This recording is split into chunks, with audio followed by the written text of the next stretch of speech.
Now I'm going to go over grant worksheet number 2, which is your budget. And again, do all of your sources, incorporate them into Noodle Tools with your field notebook, so when you turn it in April, you'll have all of your sources together. Now we're going to use US currency because you may be going to different parts of the world. Just round the amounts to the nearest whole dollar, and if it doesn't give you taxes, don't worry about including tax. Some of the flights may have the tax and you can just use that. And if you had watched the first video about the 540 mark, I had talked about with the itinerary, also doing your budget at the same time. So if you did not do worksheet number 1, you may want to go back to that time mark.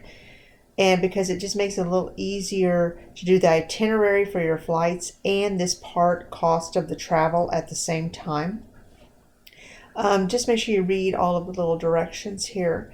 So if you pull up the information like Travelocity and they have the cost of the plane ticket, most of them will have a round trip and you'll just highlight that.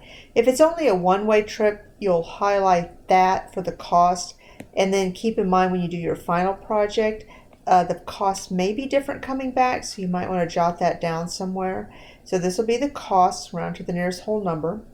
If you are camping, you decide to camp, you will highlight where it says we will be camping, and then you do not need to fill in the 3 squares.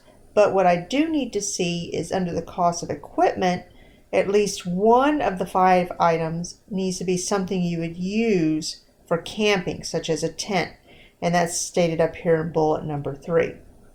If you do decide to stay in a hotel, and again you can choose any hotel in that location, you're going to look up how much it costs per night, so that's where it's cost per night, how many nights you're staying, and then you'll multiply the 2 to determine how much you'll spend for your stay there for just your hotel. Then the 3rd row, it talks about additional travel. Car rental, that's just an example. Some people will say you want to do Uber, you can do that. So if you do Uber or anything else, just make sure you include that. And it could be a total cost. I'm not having to break it down like the hotel.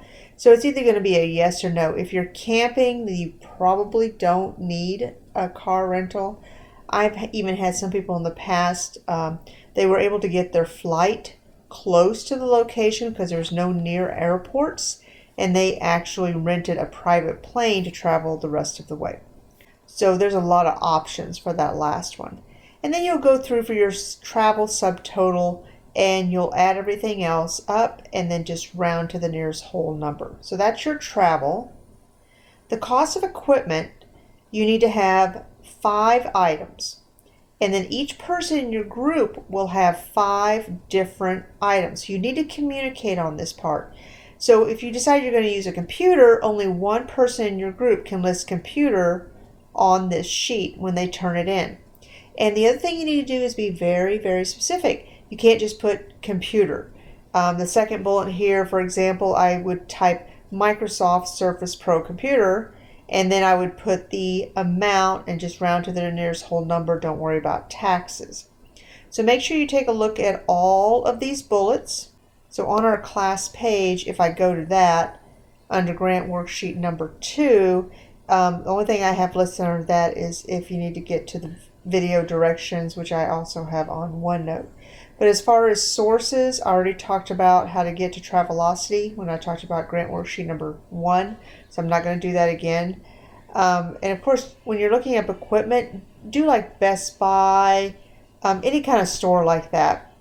So again, you can turn this in early for extra credit if you want to. It's totally optional, and just check the plan book for the due dates. And like always, if you have any questions, just ask in class.